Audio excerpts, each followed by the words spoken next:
All right. Is it live?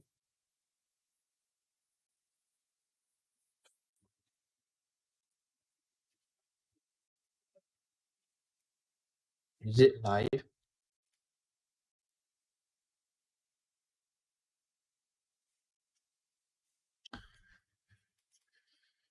Okay. Anyway, hi, good morning, everyone.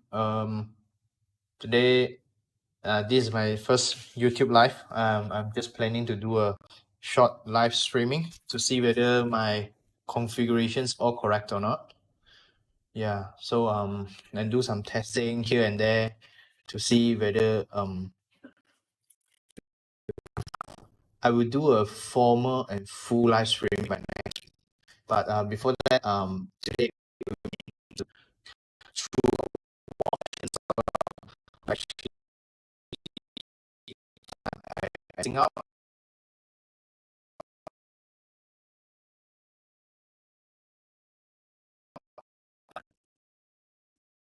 timing. So now I want to create a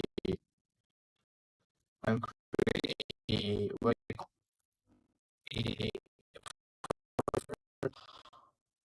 to see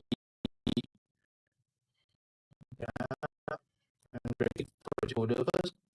Then I will all the visuals to the code. Okay. I will just see how it goes. Yeah.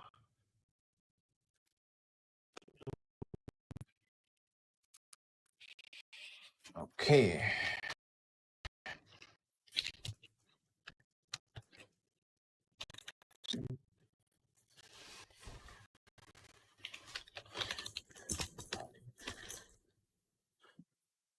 To live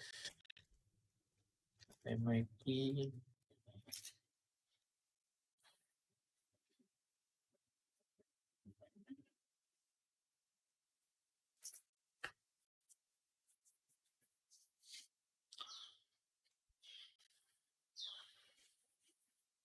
Okay.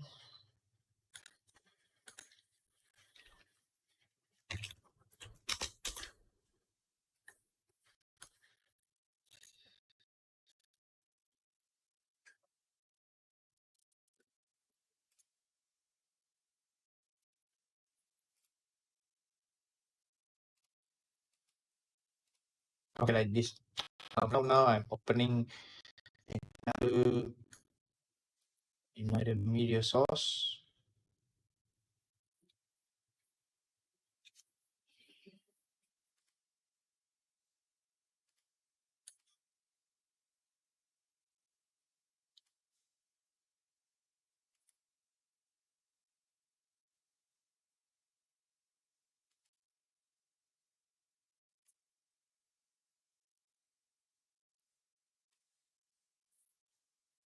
Cannot be browser source.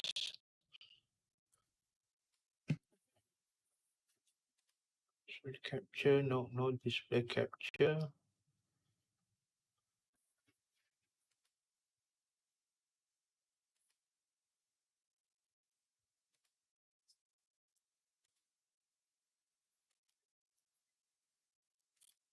New source in state folder, add source. Then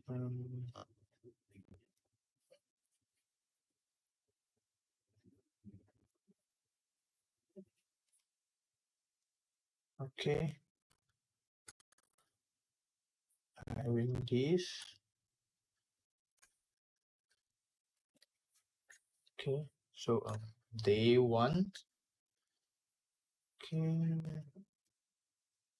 And after that,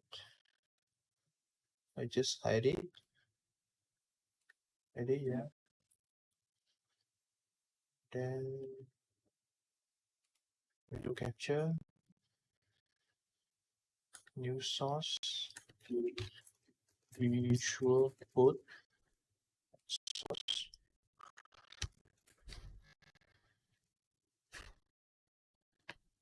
Okay.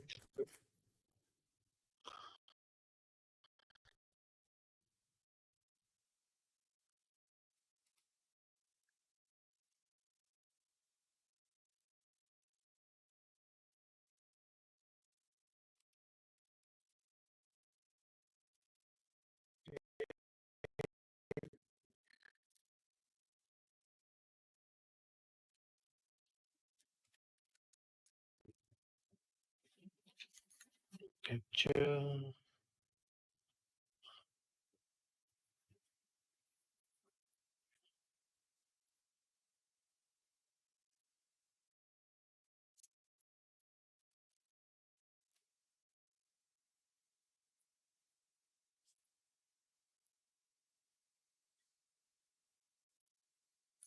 This one. No, not this.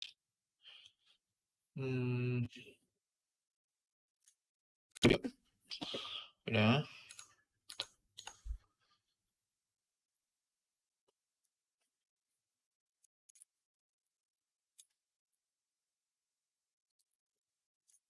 Okay, this one.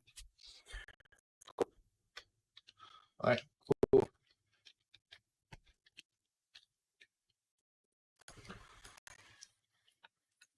Okay. So now I'm doing on to about two things. First is to learn the most amazing course we ever had, which is a MIT courseware. All right. I'm going to spend some hours on this and to learn it. Yeah, just to learn it and see what we have.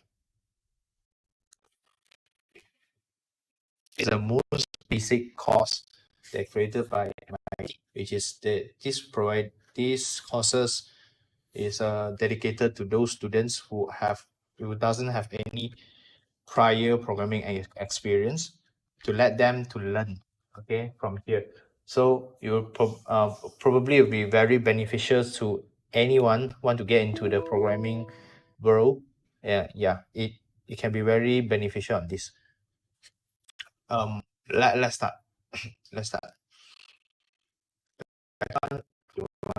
What do you want?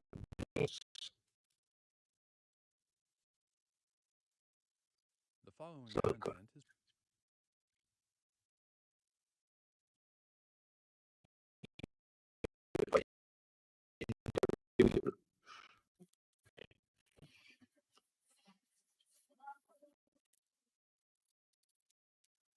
okay. Usually I will be playing in the so that we can save some time.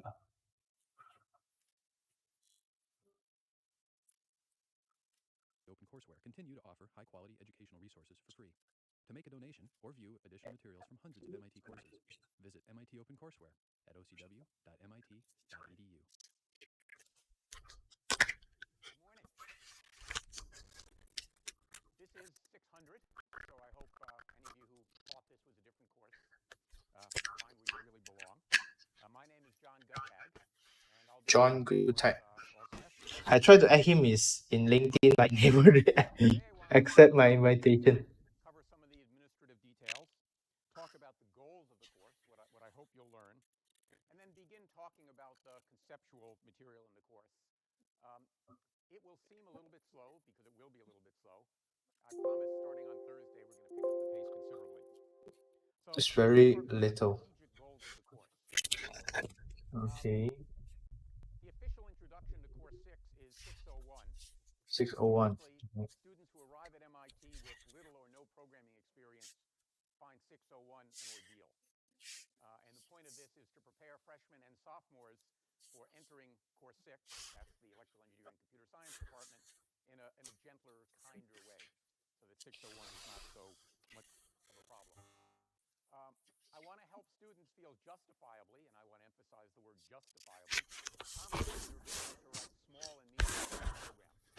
So at the end of the term, you should all feel comfortable writing programs. The real That's why it's course, and what I spend mainly time on, dedicated to those who are real student, who are new student who doesn't have a prior experience on programming. there's going to be an emphasis Yeah, on scientific that's why using problems it. rather Yeah. than, say, commercial problems.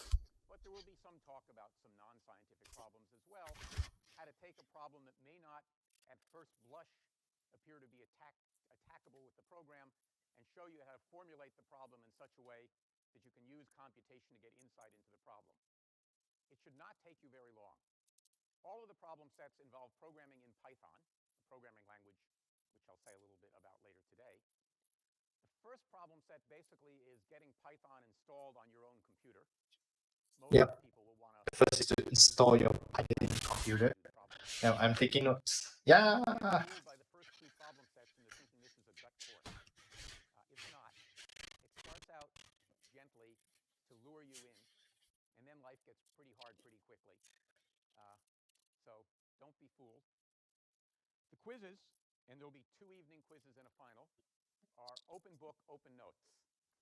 Let me increase the When volume. you get to be my age, you get very sensitive about how difficult it is to remember things. And so we won't be asking you to memorize stuff. The course is Right, there's no solving memorization. problems, knowing how It's to solve all problems. pure Not programming, what you yeah. remember. For many of you who are majoring in biology or course 20, it's going to be kind of a shock that this course isn't about how much you can remember, but it's about how well you can solve problems. It's not about how well remember, it's about how well to solve problems. Probably the most unusual thing about this course is the collaboration policy, which is liberal in the extreme. You can collaborate with anybody you want on any of the problem sets, not on the quizzes, but on any of the problem sets. You can work with each other, which is what I recommend. Yeah, in the course, they need to collaborate with another one. This is very important because when you're programming stuff in the real world situations, you always work with other people. The goal of the Yeah, problem that's very important. Yeah. What we've seen in the past is people who are a little, shall I say, too collaborative, i.e. they just copy the problem set from somebody else, live in a fool's paradise which comes crashing down at the first quiz. People who don't spend enough time thinking about the problem sets themselves cannot take the quizzes successfully. So it's a fine line, but our goal is not to be policemen. I tell my TAs their job is to help you learn, not to prevent you from, quote, cheating. So to solve that problem, we've eliminated the concept of cheating on problem sets. There is no way to cheat on problem sets. So just go and do them. There's no textbook. We will be posting readings on the web. For the most part, these will be pointers to websites. Occasionally, we'll post readings that we wrote ourselves. Doesn't mean you shouldn't buy a textbook. In fact, there are a number of Python texts. We'll recommend a few of them. It might make sense to buy one and bring it to a quiz because it will have an index that will let you look things up quickly, that sort of thing. But again, a lot of students never buy a text and do. There's no textbook in these courses, which is very sufficient to a lot of people. A lot of studies have indicated that students learn more when they take their own notes than when they're handed out. And so as a matter of what I think is good pedagogy, we don't hand out detailed lecture notes. We will be using, after today, a lot of handouts with code on them, which we'll make available. But it's not intended to make any sense outside the context of lectures. It's not self-contained. The main purpose of this course is to help you become skillful in making the computer do what you want it to do. Once you acquire this skill, he mentioned one very, very important point is about what is the definition of programming. Programming is what you ask the computer to do. All right, according whatever you set the rule for. Okay, let me take down the notes.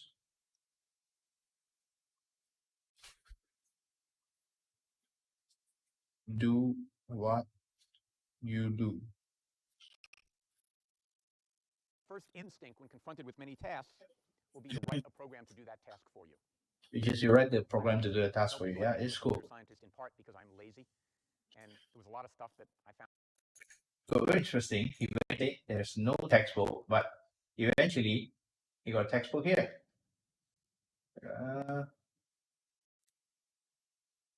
No, doesn't have. Let's go through that. It was easier to write a program to make the computer do it rather than do it myself. So I do that a lot. If I need to do something, I say, can I just write a quick program to do it? And I'd like you to be able to acquire that skill. And remember that programming is actually a lot of fun. So I should say that in addition to learning a lot in this course, I hope most of you will find it fun. Kind of a strange thought. MIT course, fun. Because fun is no fun. But I don't think so. I mean, I really do think you can have a lot of fun writing programs for this course. There are many people who believe that, how shall I say this? Programming is the most fun you can have with your clothes on. It really can be a lot of fun. So think of it that way. All right. So the primary knowledge you're going to take away is computational problem solving. So to start with, we might ask the question, what is computation? Okay, there's the definitions here. Computations. There's where the chalk is. I was afraid I was going to be confronted with a sea of blackboards and erasers and no chalk. but there is chalk. So if we think about it, there are essentially two kinds of knowledge. Declarative, and you're going to see I'm not a great speller, and imperative. Declarative and imperative. Declarative knowledge is composed of statements of fact. For example, a good Which is you health declare plan something. improves the quality of medical care while saving money. As we know from doings in Washington, it's a lot easier to state that goal than to know how to achieve that goal. So the key thing about declarative knowledge is it says something that is true, otherwise it wouldn't be knowledge, it would be misinformation, but doesn't tell you how to do it. In a more mathematical sense, say y is the square root of x if and only if y times y equals x. All right? Perfectly clear statement of what it means to be the square root, but it doesn't tell you how to find the square root. Interestingly enough, it does tell you how to test whether or not you have the answer to the square root. And so if you had some way of generating guesses, you can at least check whether they're correct. And in fact, starting in the next lecture, we'll talk about the fact that a lot of computational techniques involve something called guess and check, where you have a way to generate guesses and a way to check whether they're right. Imperative knowledge, in contrast, tells you how to solve a problem, how to accomplish something. So you could think of it as like a recipe. It is a process. So it's one thing to say a chocolate cake is something that tastes delicious and is bad for you. That's declarative knowledge. But you can open a cookbook and get a recipe that tells you how to make a chocolate cake. That's imperative knowledge. Now, below, we have a recipe for finding not a square root necessarily, but an approximation to a square root. And one of the themes of this course is that a lot of problems we cannot solve precisely, but we can find answers that are good enough for practical purposes. And those are called approximation algorithms. So here's a way. This is a very old method for finding the square root. In fact, it's believed that Heron was the one who did this, Heron of Alexandria. In the news much today, Alexandria was the capital of ancient Egypt. He was the first one to write this method down a long time ago. Though it's believed that even before... Let me forward a little bit. Then you say, is g times g close enough? So let's quickly run through an example of this. We can start with this. Imperative is the way or method you're using to solve the problem, and declarative is something that you just declare. Look at 3 times 3. Like for example, like g equal to 3 is declared, right? We decide that. We say, is that good enough? Well, let's say we're looking for the root of 25. Guess I should have started with the problem statement. Sorry about that. Well, 9 is probably not close enough to 25 that we're happy. Maybe good enough for government work, but not for most other purposes. So we'll reset g, and we'll set g to 3 plus 25 over 3, all of that over 2, which equals 5.66, etc. All right, so now we'll multiply that by itself, and that gets to be about 32.04. Close enough to 25? Probably not. So we'll take another step, and we'll set g equal to, well, when we're done with it all, I'm not going to bore you with writing the formula again. It'll be 5.04. If we square that, it's 25.4. We decide that's close enough to 25. Yep. What we say at this point, Even the example they use is a very amazing example. Word. Oh my god. An algorithm is a description of how to perform a computation. Algorithm is a form of how to compute or do a computations. Let me record now. An algorithm is description of how to perform a computations.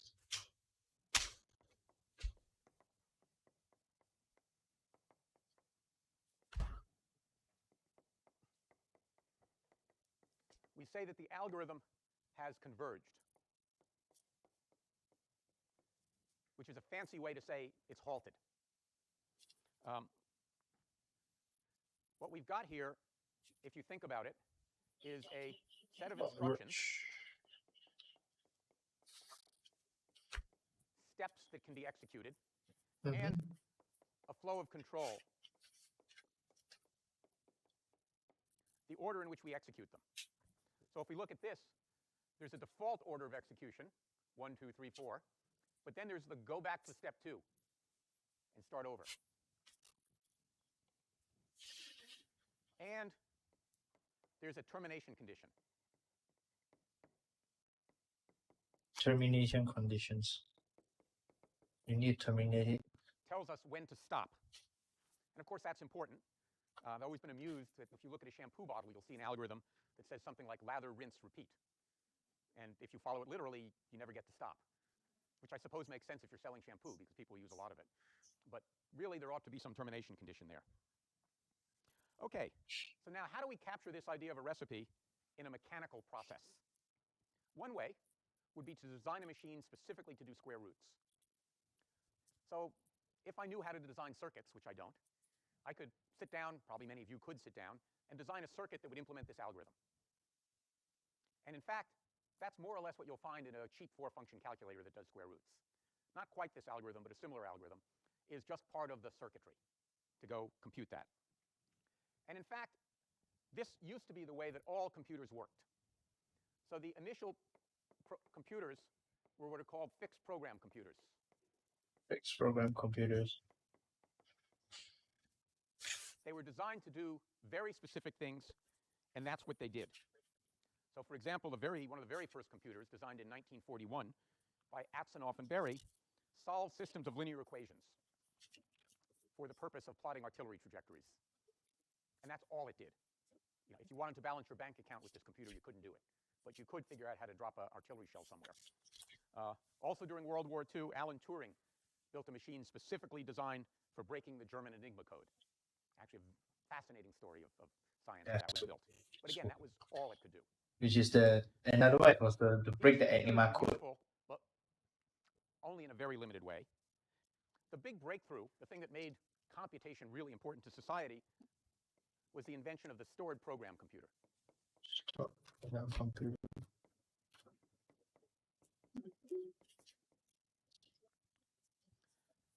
It took people quite a while to figure this out, but once they did, it seems obvious. The basic notion of a stored program computer is that the instructions are the same as data. So now there's no distinction between the program that implements the algorithm and the data on which that program operates. So there's no difference between the input of 25, part of the data, and the steps of the algorithm used to do that. Once that was possible, the machines became infinitely flexible. You could change the program anytime you wanted, and furthermore, programs could produce programs. Because programs can produce data, and if program and data are the same thing, that means programs can produce programs, and we were off and running. And that's really what made computers what they are today. Once this became clear as the paradigm for computers, people began to think of the computer itself as a program, and in particular as a kind of program called an interpreter. Interpreter. We'll get to more on this later today.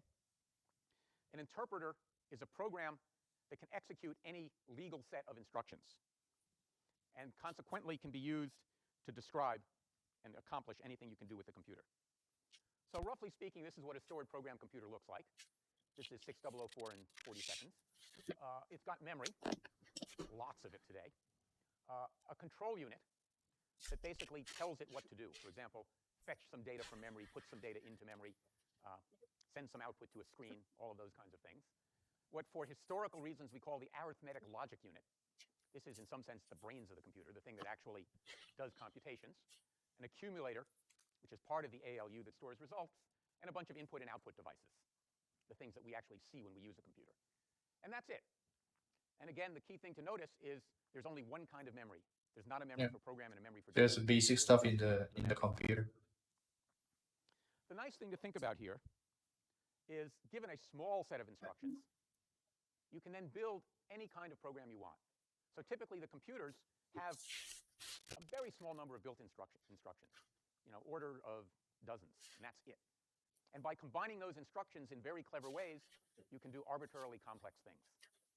In much the same way a good chef can take a very small number of ingredients and from those produce a variety of interesting edibles. Alan Turing, in the 1930s, very famous British mathematician of whom you will hear more, Alan Turing. showed that, in fact, there were 6 primitive instructions, each of which operated on 1 bit of information. And with those 6 primitive instructions, you could do anything that could be done with a computer. Just Kind of 6 amazing. up. There were 6 instructions. There were things like read, write, plus, I don't know, maybe minus, I forget what they were. And that was it. That's all you needed. We will not make you write programs using only 6 instructions. We'll give you a much larger set. But still, it's really quite remarkable. It's what makes programming such an amazing endeavor. Yeah. So what instructions will you be using? Well, that's what a programming language does. So a programming language provides a set of primitive instructions, a set of primitive control structures, Instruction. so instructions and mechanisms for controlling the order in which they get executed, and that's all. And then you can do whatever you want with them. And what distinguishes one programming language from another is what these things are. What are your instructions? What is your flow of control? And how do you combine them? What are the combining mechanisms? And in fact, it's the combining mechanisms more than anything else that separate one language from another. The most amazing thing about programming, You take the instructions, you combine with the flow of control, done. Your program is done. and this has its good side and its bad side, and it's something you need to remember as you do the problem sets, is that the computer will always do exactly what you tell it to do. It's remarkable, right? You don't have any friends who will do whatever you tell them to do. I tell you, my children certainly don't do whatever I tell them to do, and my wife doesn't either. Sometimes she probably thinks I do whatever she tells me to do, but a computer will do what you tell it to do. So that's very empowering. It's also very annoying, because it means if your program doesn't work, it's your own darn fault. You got nobody else. It's not the computer's fault. You may want to curse If it. it's not, it's your fault. It's just doing what you told it to. So be careful what you wish for. All right, the programming language we're going to use in 600 is Python.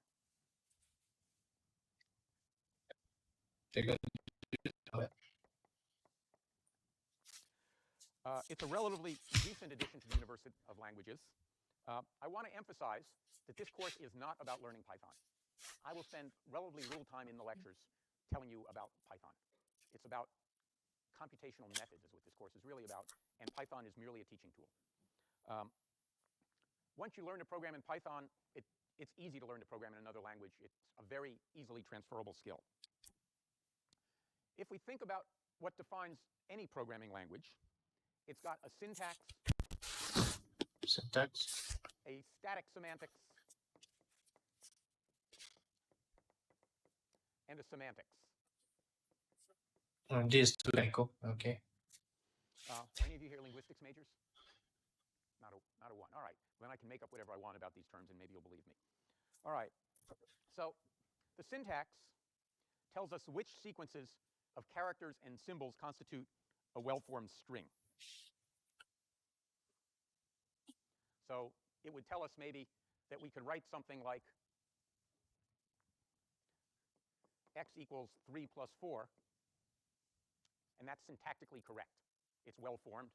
It might also tell us that x equals 3 blank 4 is not syntactically correct. It's not a legal string. So by analogy with English, the syntax describes which strings of words constitute well-formed sentences. Well-formed, not necessarily meaningful. So it I think I probably is building is syntactically well-formed. It may not be very sensible. The static semantics tells us which well-formed strings have a meaning, that are which strings are meaningful. So you can think about that as also making sense. So in Python, it might tell us that some strings which are syntactically fine don't mean anything. So for example, it might tell us that the string 3 divided by the character string ABC is syntactically well-formed because it's value, operator, value, sort of like noun, verb, noun, is syntactically well-formed in English. But it would tell us that there's no real meaning to this. Dividing a number by a string doesn't mean anything. And so you would get an error message saying the syntax is okay, but the static semantics is broken. Static semantic. So For example, in English, the sentence I are big is somehow syntactically well-formed. It's a noun, verb, noun, but we might say it fails the static semantic test. We don't want to assign a meaning to it. Yep. The semantics of the language looks only at the strings that are both syntactically correct and semantically correct and assigns a real meaning to them. In natural language, Semantic. sentences can be ambiguous. So one of my favorites, when I have to write a recommendation letter for a student that maybe I don't think is so good, I might say something like, I cannot praise this student too highly. Well, you can interpret that however you want. It keeps me from getting sued, but I can also claim, well, I don't like the student at all. And English is full of those things. Programming languages, in contrast, are designed so that every well-formed program has exactly one meaning. There's no ambiguity. So you can't typically talk of a program as having a semantic error. If it is well-formed, it means something, and that's what it means. On the other hand, it's easy to talk about a program meaning something other than you wanted it to mean. And you will discover in the problem sets, most of the time, the programs don't mean what you want them to mean. That is to say, when you run them, they don't give you the correct answer. And then you will go through this process of debugging them and learning how to do it. So what might happen when we write a program that doesn't do what we want it to do? It might crash. By that, we mean stop running and produce some palpable indication that it has done so. So you've all used programs that have crashed, right? You've sat there using your email program or Word or PowerPoint or something, and suddenly it just goes away, and you get a message on your screen, an invitation. It's crashed. Okay, the first one. All right, cool. A file explaining what went wrong so they can fix it. In a properly designed computing system, when one program crashes, it does not damage the overall system. So you'd like it to just be local. What else might it do? It might never stop.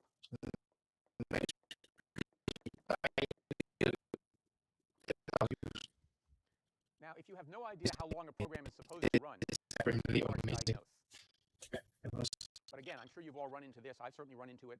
Every once in a while, I'll say, try and write a PowerPoint file, and it'll just sit there. Or I'll try to read a file, and it will just sit there and never finish the job. Or I don't have enough patience, but probably it would never finish it. Again, you will all write programs that do this.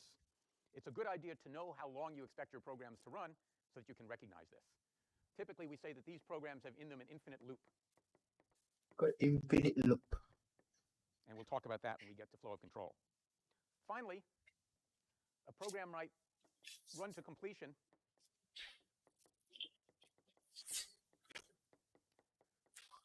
and produce the wrong answer.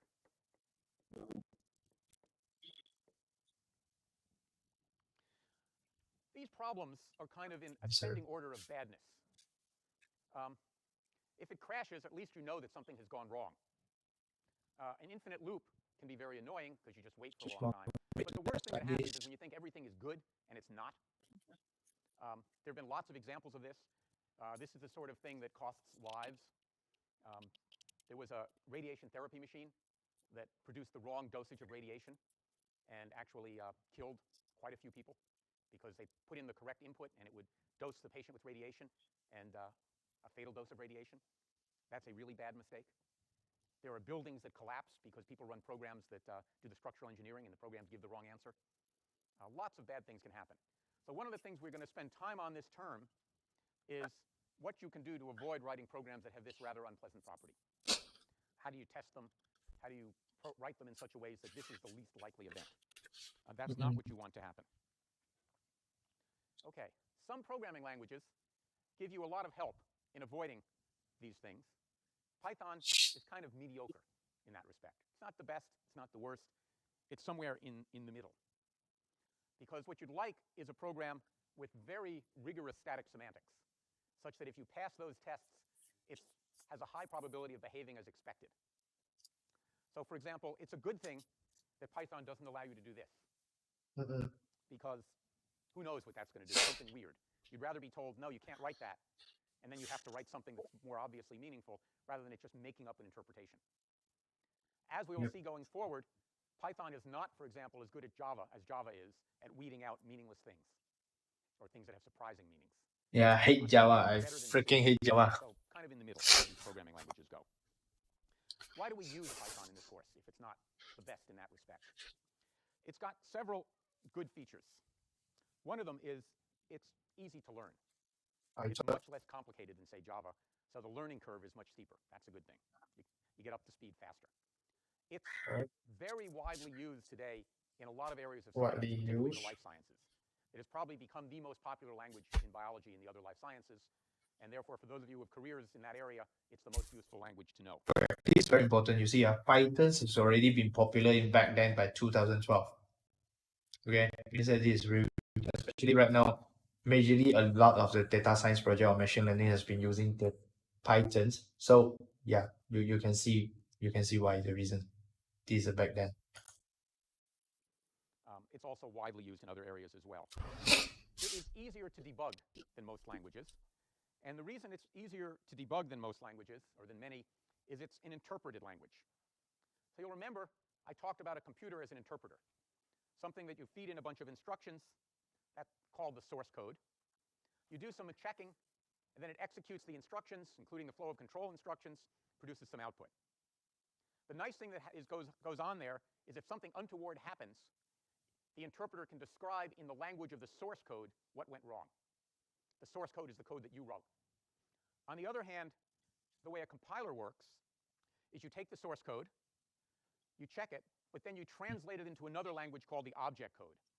This is a language closer to the language that the computer, the hardware, knows how to interpret. Then the hardware interpreter interprets the compiled code, the object code. Let me record down this first.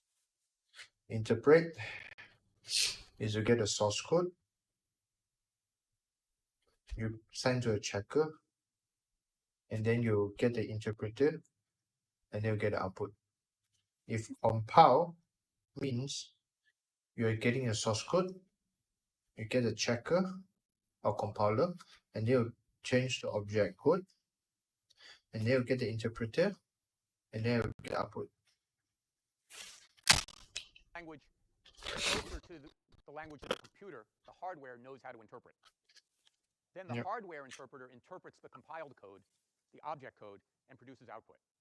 And the problem here is if something goes wrong, it wants to give you an error message in terms of the object code, which you've never seen in your life. And that can make it very obscure. So the advantage, why do we have compilers? Typically, compiled languages are more efficient. Because they go through this extra step, they take less time to run those programs.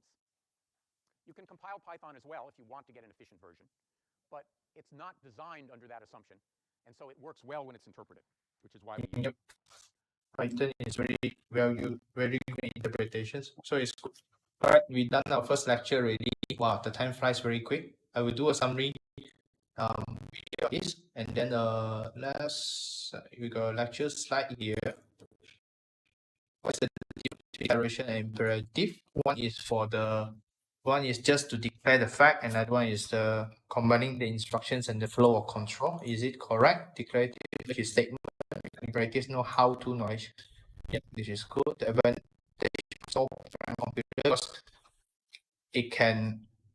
the program itself is already the object, and the object is already things. Yeah, something like this. Okay, and whether it's legal, all right. Right, cool. So here's the things. All right, I think that's the next one. How well how this call a program. I think we continue in the next time slide. This is just my testing session to test out whether the YouTube live whether it works or not. But seems like so far all the stuff okay. I need to further confirming whether my YouTube has been published to my pages or not. Then after that, I will make a blast to everyone to actually to come and invite to join me for the learning phase. I mean, for this MIT, the early beginning might be very boring. Yeah, but after later on, we'll involving a lot of the coding already. All right. I think that's all. See you guys. Looking for